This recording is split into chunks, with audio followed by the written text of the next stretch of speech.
大家好，和同学们好。我今天没来上学，所以我今天1点来。我今天有很多课，所以今天我在我的学校上学习，但是没来中文学校上学，在我们的大学上学，所以我在上学的。1、2、3开始我读这个的课文。这个课文是的课文2，课文2，在你的家里谁做饭？在你的家里谁做饭？មានន័យថាតើនៅផ្ទះរបស់អ្នកណាគេអ្នកធ្វើម្ហូប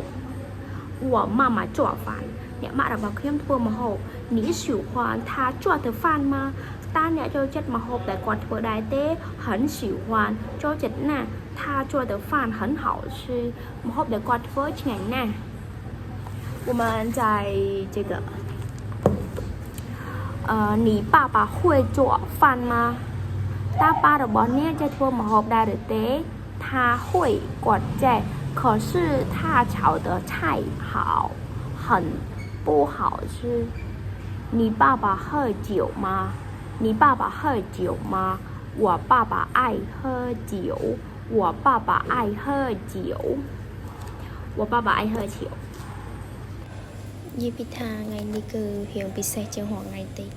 ដោយសារតែរាល់ថ្ងៃយើងហ៊ានដែរប៉ុន្តែយើងហ៊ានអត់ដែរយើងថតវីដេអូដល់ពេលថ្ងៃនេះចេញថតវីដេអូថ្ងៃដំបូងតែប៉ុន្តែខ្ញុំអត់សូវចង់ថតពីការសរសេរចិនដែរពួកអីសរសេរគេភ្លេចអក្សរហើយអក្សរដែលសរសេរហ្នឹងសរសេរឈប់ព្រោះភ្លេចអក្សរដល់ពេលសរសេរបាន 4-5 អក្សរទៅបានលួចមើលសភៅពុំទៅសរសេរតទៀតទៅបើនិយាយពីប្រវត្តិហ៊ានហ្មងទៅកាពេលហ៊ានហ្នឹងក៏មិនសូវជាការបើពីការចាប់ផ្ដើមដំបូងគឺក្នុងប្រហែលជាឆ្នាំ2021ជិត2022កំឡុងនោះខ្ញុំត្រូវប្រឡងបាក់ឌុបដែរតែដល់ពេលហើយទៅក៏លក្ខណៈថាប្រឡងបាក់ឌុបហ្នឹងយើងការងារយើងហ៊ានវិជាសាស្ត្រពិតដល់ពេលអញ្ចឹងទៅមុខវិជ្ជាគណិតមុខវិជ្ជាអីហ្នឹងយើងការងារច្រើនខ្លាំងហ្មងដល់ពេលការងារច្រើនអញ្ចឹងទៅក៏សម្រេចចិត្តថាបោះបង់ហ៊ានចិនហ្នឹងចោលទៅតែប៉ុន្តែពេលហ៊ានចិនហ្នឹងខ្ញុំហ៊ានតាមអនឡាញដែរដល់ពេលហ៊ានអនឡាញទៅវាអត់សូវមានការតាំងចិត្តអត់សូវមានការអត់ធ្មត់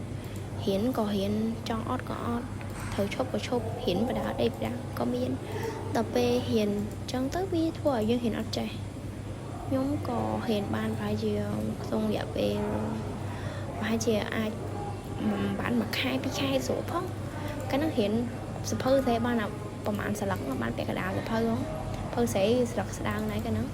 ដល់ពេលអញ្ចឹងទៅខ្ញុំក៏សម្រេចចិត្តថាអត់កើតទេហ៊ានអនឡាញខ្ជិលអញ្ចឹងហ៊ានដឹងកាលណាចេះទេហើយទៅក៏ឈប់ហ៊ានទៅ这是我的第一视频叫